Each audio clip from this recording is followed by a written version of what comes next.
everyone.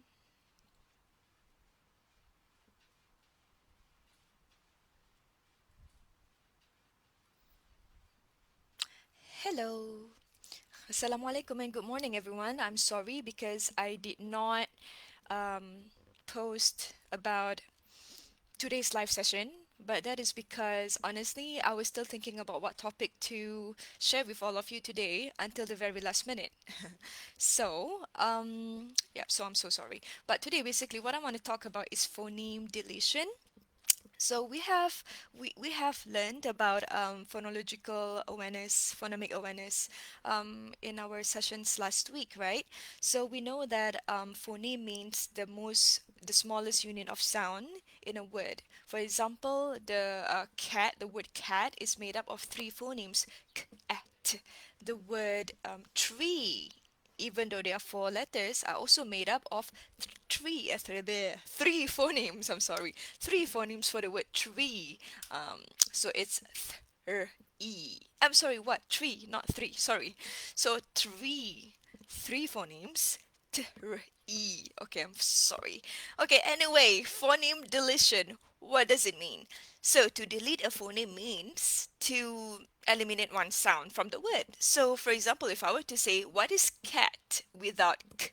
It's gonna be at. What is rat without r? It's gonna be also at. Or what is cup without k? It's gonna be up. So phoneme deletion is also known as initial consonant deletion. This is a phonological process, meaning to say, as kids grow up, they make phonological errors, right? Kiranya ataupun pelat dia lah kan, what we call. So this is normal for younger kids between the ages of 2 and 3. They would eliminate the first sound of a word like unny for bunny or mm, we for tree, for example, or ick for stick. So that's very normal. However, after the age of 3, kids shouldn't make this kind of error anymore. But anyway, what I want to share with you today is how can we bring the child's attention to words when a sound is taken out of that word. So why do we read or play this kind of game? So like I said before, it is to create phonemic awareness. This is to show how important it is, even a single sound to a word. So with that, I am going to read a book.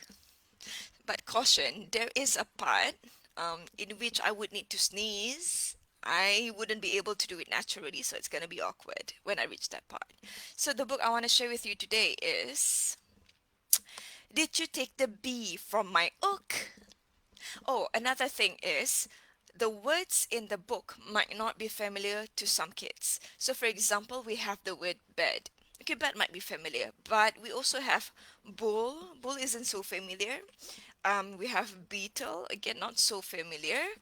We have words like boots, not familiar, especially for ESL users, English as second language users, right? So I would recommend reading that book only when the child already knows this word, because or else the child might not know that you have actually eliminated a phoneme from that word. For example, I've tried reading this book to some students, and they're not familiar with the word. So when I read oots for boots, but instead for boots I said oots, they didn't have any reaction because they didn't realize that oots isn't an English word. Boots is an English word. So, yeah, make sure the child already knows the words in the book before you read it to them. Okay, so I'm gonna start now. Okay, this way. Hello, do you have favorite things? I have favorite things. So here I can talk about in the song from The Sound of Music, my favorite things. So if the child is again familiar with that song, or you can introduce that song first before we talk about this book. Either way. So they are beds and beaches and bread and bushes and bulldozers. They are my favorite because they all start with the letter B. And then I would suggest maybe ask the child, what other words do you know that start with B? Or what names, your child might have gone to daycare or kindergarten. You can ask, do you have any friends that their names start with B, for example, or even if it's your name. Okay. The letter B can make sound too. Can you say b b b b b? Can you say bop bop bop bop bop? Can you say brrr? Yes, it is a bit cold, isn't it, here? Oh dear, I think I'm going to choo. Told you it's gonna be awkward. Wait, okay. I think I'm catching a cold. Excuse me? Now, where were we? Oh yes, my favorite things. Here are a few more. I love my Ed. It's the S Ed in the whole world. My what? Yeah, that's what I said. Am I saying it wrong? So here the child should realize that there is something wrong with the way you say the word bed. But then again, the child might not realize it until he already knows that this is bed and not ed. And I like every size of all. That didn't sound right. Let me try again. I love owls, small owls and big owls.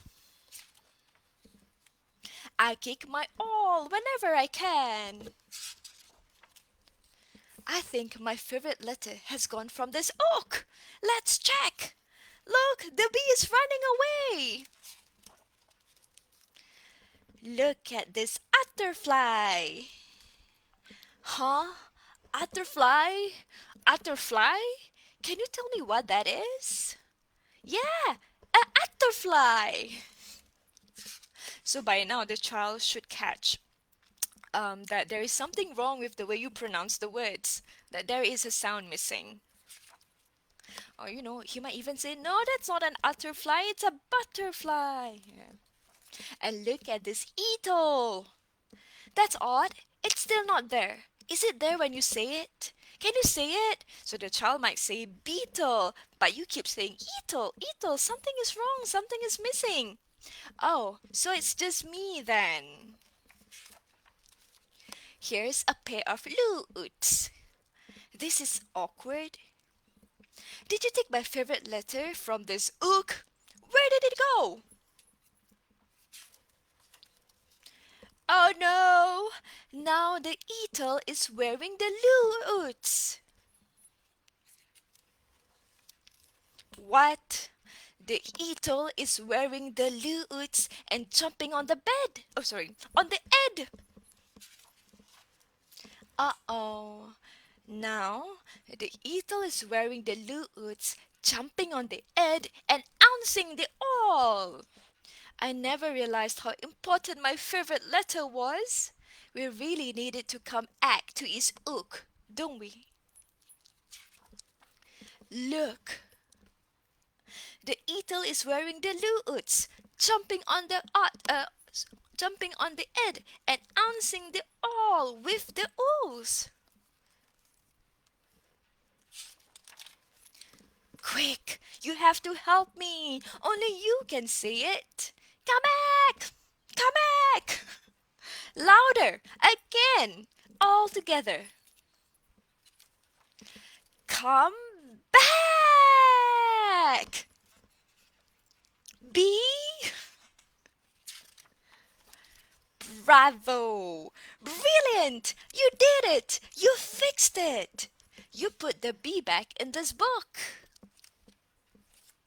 The end. All right. So what you can do after reading this book is to read it another round, but with the B sound in it. So you can start again, and you might say, we found the B back, right? So why don't we read the book again? Because we want to hear the correct sound of the words.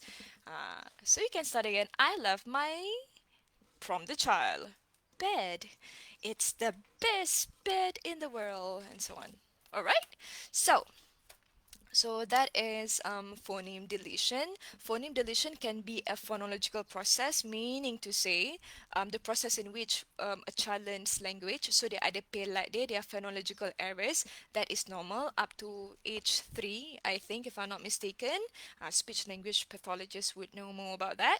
But phoneme deletion can also be an activity that we can do with children in order to bring or to increase their awareness on phoneme and the roles of phonemes in words. You know, we might not use the word phoneme with children, but we can definitely use the term sound. And this is a very fun book, and there are a lot of games that we can also use phoneme deletion with because it distort the sounds of the words. And the child should realize that when you take out a phoneme, the words would sound distorted. All right, so thank you everyone. I will not be live for the rest of the week because inshallah tomorrow there's gonna be Teach Meet Malaysia and I'm gonna be one of the panelists. Do join and sign up because there will be 10 panelists who will be talking about a lot of education issues. Each of us will be given 5 minutes to present whatever it is that we want to present. And then on Friday, inshallah, there is going to be an interview conducted with my readers. They are an NGO that provide reading remediation to kids who are struggling with reading. So yes, inshallah, I'm gonna see you again in my live session next week, inshallah. And please subscribe to my YouTube channel for my videos. Thank you and have a good day.